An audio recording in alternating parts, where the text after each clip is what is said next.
Stuart, back-to-back defeats, but brilliant performances. How do you get that balance between taking, learning from the slight negatives, but also taking more from the positives of the performances? Just that there's not a lot broken, Jane, to be honest with you. I think that's probably what we look at. Again, I'll acknowledge that I believe over the 2 games that we should capitalise on some of the chances that we've created. But again, I've been involved in teams before where we start to think as coaches that we need to work on our finishing, we need to work on putting the ball in the back of the net. But sometimes you look beyond that and you say we're not getting into those opportunities, we're not keeping possession of the ball, team's not functioning well, so we almost forget about that and we need to get the first sort of stage or 2 right before we get to that point. I don't sit there with that at this minute in time. I sincerely hope that doesn't rear its head on Saturday, of course. But in terms of how we are functioning, is the word that I keep using, then all facets of the game are looking very good and looking very strong, other than the fact that we need to capitalise on the opportunities that come our way. I spoke to the players after the game on Saturday, and at no point, I've always been a team player, at no point do we start to point the finger at a individual or one particular unit in our team. We all take the clean sheet when it comes our way. Forward players get credited for their work within it, and if we go and win a game and we score a few goals, then sometimes that can come from set plays, sometimes that comes from the fact that there's that solid foundation at the back. So very much I've spoke to the players. I've had one situation in my career as a player that I remember where fingers are kind of getting pointed in all directions. Well, we're doing our job and you're not doing your job. That'll never filter in here. It's something that I'm very, very clear on, that if we see that a particular unit or a particular player has to improve to help the team overall, then we will work on that. But at no point does the individual supersede the team. And our players know that, and you know what, that's been a big factor in us getting to a point where I feel we're performing the way that we are just now. We're all in it together, no matter what. If that was suddenly to flip and it was the back end of the pitch and we're conceding ridiculous goals, then we almost take responsibility in that. Do you think because of the way that you do handle that you don't single players out, do you think that that helps really kind of solidify the team unit that you have got here? Because that's quite evident on the pitch. Some of the understanding between the players is brilliant at times. Yeah, that's my ethos, Jane. I think it's not that I'm not scared to single out players or point the finger at players, but I genuinely believe that everything that we may or may not achieve is based on whether we're good as a collective, for positive or for negative. If we're not good as a collective, we'll be poor. If we are good as that collective, then I generally think you'll see the 2 performances that you've seen. Probably within that as well, at the risk of trying to make excuses, which I'm not, then sometimes you need a little bit of break of the ball. I think the 2, 3, 4 incidents over those sort of 2 games where a ball landing a sort of yard either way lands as a tap in, and I probably look at Rangers' goal against us on Sunday where it's a massive deflection of Dessers, who knows absolutely nothing about it. I think he's actually trying to get out of the way of the ball. The more I look at it, and I look at our goalkeeper behind it, he's probably going to gather it quite comfortably. So you need that little bit of luck in there as well. And sometimes you get loads of it, sometimes it goes your way, and other times you have to ride out little spells where it's not. But I think that if we continue to perform the way that we have been, I'm a genuine believer, as I've said to you already, that we will get our rewards for it. And I think to go from real negative, real kind of poor performances to expecting to try and win games of football is never going to happen. But when you're performing the way that we are, then I think that you're on the cusp of something. I think you're on the cusp of picking up points. And let's not dramatise this as well. I know you're not, but let's not dramatise this as well.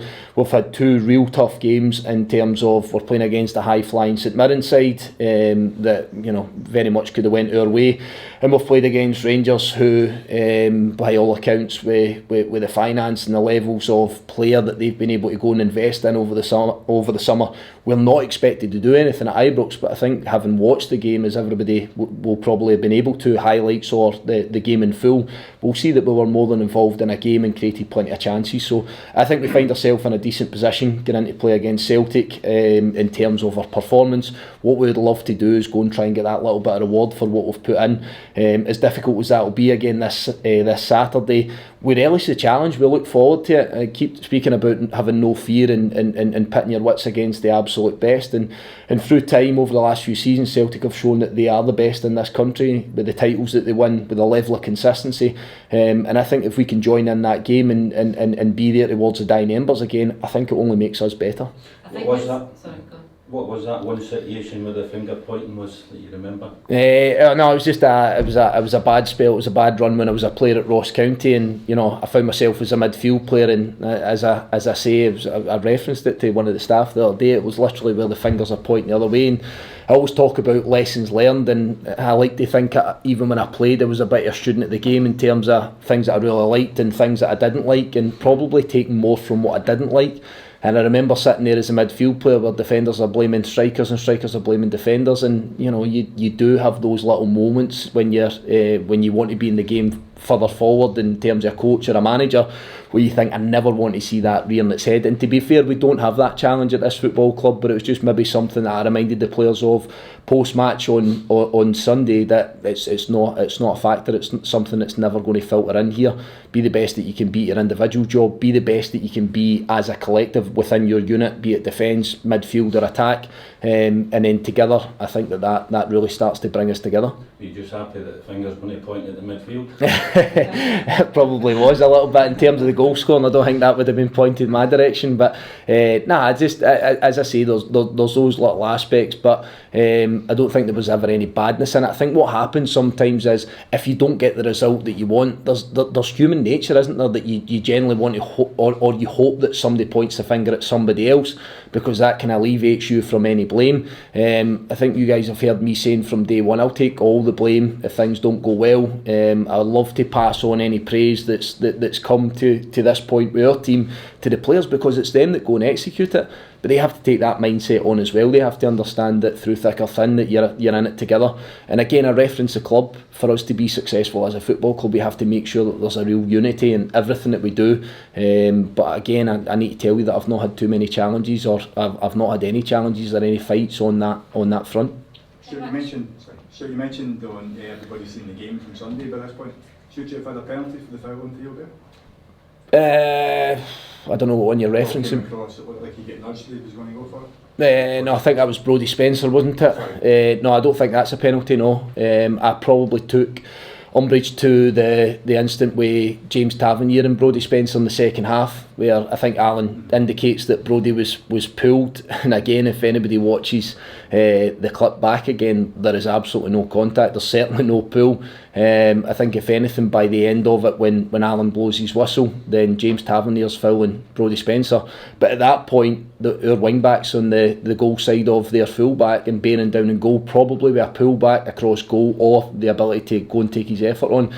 And at the time, I think my view was impeded a little bit, but I watched the instant back and I can't believe that Alan's come to that decision. I really can't. I was at the game last night. I was at Livingston Rangers last night, and I watched the first goal and I see the foul that was given. They're completely different scenarios. There's the one from our side of things, and in my opinion, there's no contact.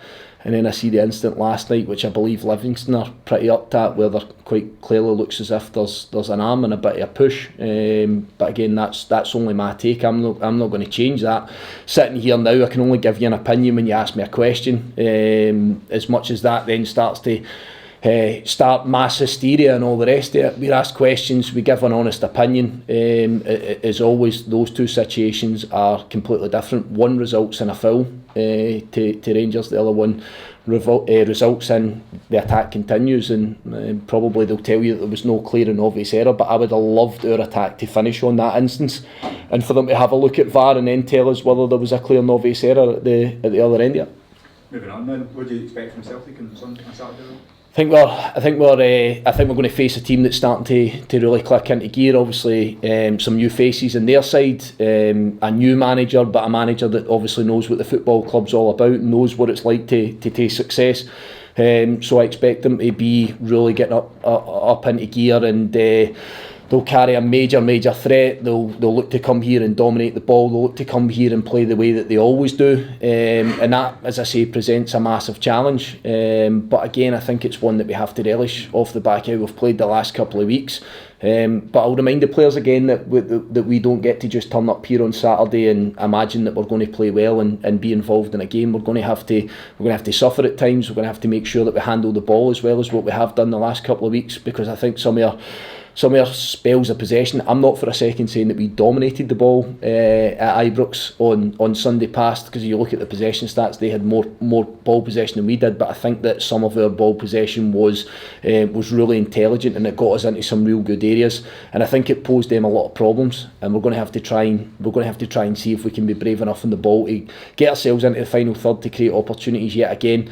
And as I say, that added onus now goes into the final third to see if we can capitalise on those moments when they come around. But no, it's a good occasion, always having the big teams coming here to Fir Park. We'll play on a ball and grainier surface yet again, and I hope that we really trust ourselves to do what we have done in the last few weeks. Last question from me, is the squad anybody coming back in? No, there'll be no more additions from, there probably will be actually. Pape Souare has managed to train this week, so he'll give us another option.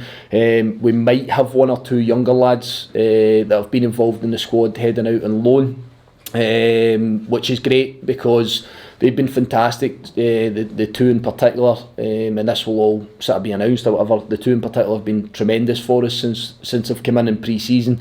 Really stepped up to the plate, really started to push their levels, and I'm really happy with where they are and where they sit in their pathway at this minute in time. I think the next bit is just for me to make sure that they're getting enough game time so that development phase continues and we don't stall it. So with that, you have the likes of Connor Wilkinson, Pape Souare coming back into the fray, and then hopefully in the not too distant future, the next sort of 2 to 3 weeks, we'll start to see guys like Mika Biereth, Calum Butcher and Jon Obika start to appear closer to the first team squad.